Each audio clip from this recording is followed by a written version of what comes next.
India నుంచి ఒక్క సేల్‌కి $1000 వస్తే ఎలా ఉంటుంది? హైప్ కాదు. Real affiliate products. ప్రాబ్లమ్ ఏమిటంటే చాలామంది బిగినర్స్ 500 ప్రొడక్ట్స్ ప్రమోట్ చేస్తుంటారు. Low effort, low money, hard work చేస్తారు. బట్ ఇన్‌కమ్ తక్కువ. కానీ స్మార్ట్ క్రియేటర్స్ డిఫరెంట్‌గా ప్లే చేస్తారు. సింపుల్ ఐడియా ఏంటంటే high ticket global offers promote చేయండి.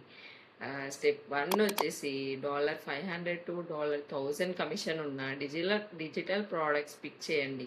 స్టెప్ 2 ఏఐతో daily short form content create చేయండి. ట్రాఫిక్‌ని ఈమెయిల్ ఫనల్ ఉన్న ఒక ల్యాండింగ్ పేజ్‌కి పంపండి. నెక్స్ట్ ఏంటంటే మీకు చాలా సేల్స్ అవసరం లేదు. ఒక్క సేల్ మీ వీక్‌ని చేంజ్ చేయగలదు. ఇండియా నుంచే వరల్డ్ వైడ్ సెల్ చేయొచ్చు. డాలర్స్‌లో కూడా ఎర్న్ చేయొచ్చు. So small products equal to small income. High ticket products equal to big income. అయితే స్మాల్గానే ఎందుకు ఉండాలి? ప్రోడక్ట్ లిస్ట్ మీకు కావాలంటే 1000 అని నాకు కమెంట్ చేయండి. నెక్స్ట్ వీడియోలో హై పేయింగ్ ఆఫర్స్ ఎక్కడ దొరుకుతాయో నేను మీకు చూపిస్తాను. ఇప్పుడే నా ఛానల్ సబ్స్క్రైబ్ చేసుకోండి and free must link in my by. Thank you.